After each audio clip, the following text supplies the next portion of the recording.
Big boss season 8 విజయవంతంగా 3 వారాలు పూర్తి చేసుకుని 4వ వారంలో అడుగుపెట్టిన సంగతి మనకి తెలిసిందే. అయితే 4వ వారం నామినేషన్ ప్రక్రియలో భాగంగా బిగ్ బాస్ ఇద్దరు సభ్యుల్ని నామినేట్ చేయాలని చెబుతూ యష్మిని ముందుగా పిలిచి నామినేట్ చేయమని అంటారు. దీనికి యష్మి నా ఫస్ట్ నామినేషన్ మణికంఠ అని చెబుతుంది. దానికి మణికంఠ నన్నెందుకు నామినేట్ చేస్తున్నావు అని అడుగుతాడు.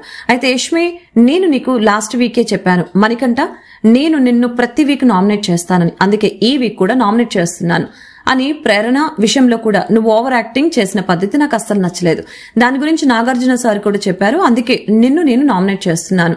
అండ్ ఇంకో విషయం ఏంటంటే మన ఫ్రెండ్షిప్ విషయంలో నువ్వు నన్ను మోసం చేశావు అండ్ నన్ను హగ్ చేసుకుని ఫ్రెండ్ అని మాస్క్ వేసుకొని నటిస్తున్నావు. నువ్వు నన్ను అలా చేసుకోవటం నాకు అస్సలు నచ్చలేదు. నేను చాలా అన్కంఫర్టబుల్ గా ఫీల్ అవుతున్నానని యష్మి అంటుంది. దానికి మణికంఠ సమాధానం ఇస్తూ నువ్వు అలా ఫీల్ అవుతావని నేను అనుకోలేదు, కానీ నేను నిన్న ఎప్పుడు ఫ్రెండ్ గానే ట్రీట్ చేస్తాను అండ్ అసలు ఇది నామినేషన్ పాయింటే కాదు, నేను దీన్ని అంగీకరించను అని మణికంఠ అంటాడు. నువ్వు అంగీకరించినా అంగీకరించకపోయినా నా నామినేషన్ పాయింట్ అయితే ఇదే. నేను ఈ పాయింట్ మీద నామినేట్ చేస్తున్నాను మణికంఠ. నెక్స్ట్ వీక్ కూడా ఇదే పాయింట్ మీద నామినేట్ చేస్తా. ఏం చేసుకుంటావో చేసుకో అంటూ యష్మి సీరియస్ వార్నింగ్ ఇస్తుంది. మరి యష్మి మణికంఠని నామినేట్ చేయటం కరెక్ట్ అనిపిస్తుందా మీకు? మీ అభిప్రాయాన్ని కామెంట్ రూపంలో తెలియజేయండి.